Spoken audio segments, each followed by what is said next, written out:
Europe 1. Europe 1, 6h17, c'est l'heure de l'invité inattendu. Tous les matins, un sujet d'actualité et une voix que l'on n'attend pas pour en parler. Auprès de mon arbre, je vivais heureux. J'aurais jamais dû m'éloigner de mon arbre. On en parlait dans le journal de 6h avec Hélène Zélani et ça fait du bien. Vous savez quoi, ce matin on va parler un peu des arbres, de l'écorce, des racines. Bientôt une nouvelle forêt en région parisienne.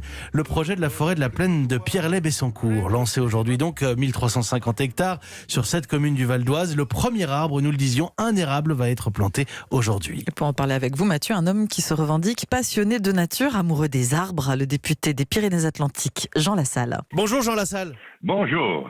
Merci d'abord d'accepter de répondre à nos questions. D'abord très simplement, pourquoi est-ce que vous pensez que les arbres sont importants ? Grand-mère me disait, tu vois, s'il n'y avait pas d'arbres, il n'y aurait pas de vent. Et on ne pourrait pas respirer.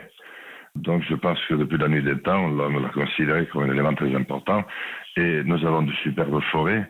J'ai toujours pris un très grand plaisir à aller m'y détendre. Vous-même, vous en avez planté. Vous en avez planté vous-même, je crois, des arbres du monde entier. Oui, d'abord j'en ai planté à mon domicile parce que lorsque vous êtes en déplacement, on vous offre souvent un tout petit arbre, vous savez. Le dernier, c'est un arbre franco-allemand qu'un maire m'a offert à la frontière allemande et le maire de la frontière en a offert un autre pour qu'il puisse polliniser. Donc j'ai ramené pas mal d'arbres, effectivement. Vous, Jean Lassalle, on va le dire clairement, une nouvelle forêt, on en parlait, c'est bien, mais en France, on s'en sort pas si mal que ça. La France, c'est un pays de forêt.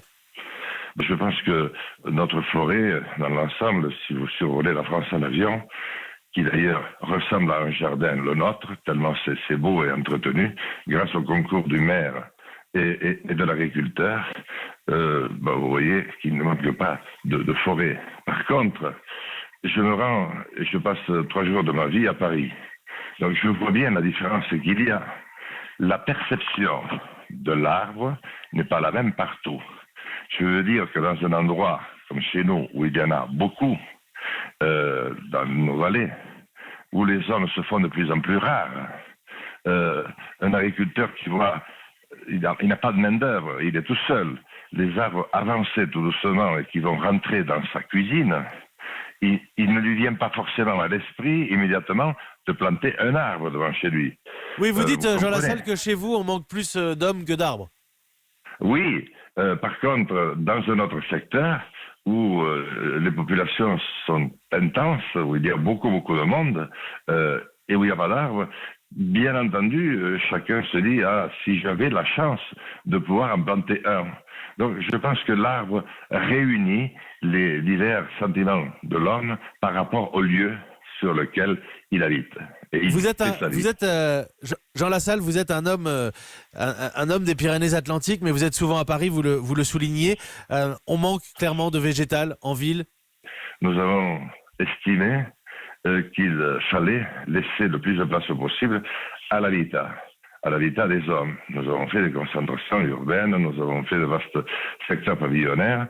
Aujourd'hui, on se rend compte qu'on ne peut pas vivre sans arbres. Donc, j'adhère totalement à cette idée de planter effectivement des arbres, parce qu'un arbre, ça vous change totalement de perspective. Et un petit bouquet d'arbres autour de vous, à plus forte raison une petite forêt, vous change votre vie. Jean Lassalle, pour terminer, simplement, c'est quoi votre arbre préféré ? Le chêne. J'ai toujours aimé les chênes, ils sont rudes, mais vous savez, c'est un rude. Puis un chêne, c'est pacifique et ça résiste beaucoup. Par contre, quand ça tombe, eh bien, le pauvre, il se fait pas de cadeau, il se massacre au sol. Il faut pas être en dessous. Hein. Il ne faut pas attendre de et lui doit souffrir certainement aussi beaucoup vu le fracas qu'il fait en s'abattant. Mais j'aime les chênes, mais j'aime tous les arbres. Chacun a ça. Vous savez, le roseau est magnifique aussi. Hein. Et puis j'aime ceux qui résistent, soit par la force, soit par l'agilité, aux puissances et à la force du vent précisément. Merci Jean Lassalle. Merci à vous et bonne journée.